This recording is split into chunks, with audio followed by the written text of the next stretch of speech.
I'm going to show you how to fix Sniper Elite 5 launching issue. So let's start. You should go to the Windows taskbar, select this upside arrow, and then look for the launcher that you have the game on, which is Steam for me. Right click and select exit. You should ensure that the Steam launcher is not running anymore. So for the next step, go to the Windows taskbar, right click on the empty space and select Task Manager. When this pop up, go to the search and type in the launcher that you have the game on. If you do find it indeed, make sure to select it, right click and select End Task. Next, for the second method, go to the search bar.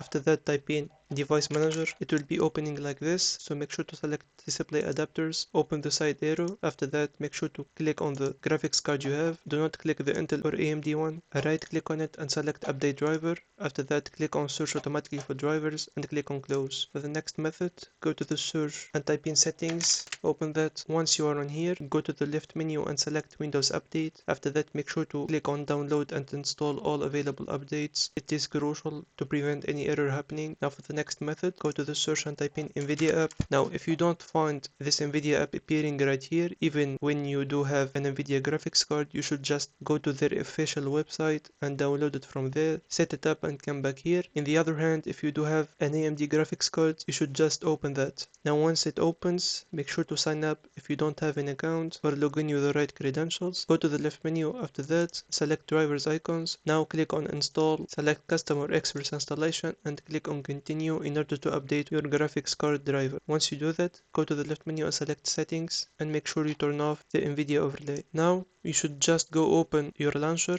and then go to the view option in the top left corner to access your library. Look for Sniper Elite 5. I don't have it installed in this PC, so select it. After that, go to this manage gear icon in the right and then select properties. Once done, go to installed files in the left menu and select verify integrity of game files. That way any missing or corrupted file that is responsible for the crashing or the launching issue of Sniper Elite 5 will be automatically fixed and corrected. Just you need to wait for the process to finish. Now go to the general option. In the launch options, make sure to type in this command -dx11 and that's it. You can just close everything, try launching the game and see if it works. If not, go to the Windows icon and make sure to restart your computer and retry again. If you find this video is helpful, consider subscribing and see you on the next one.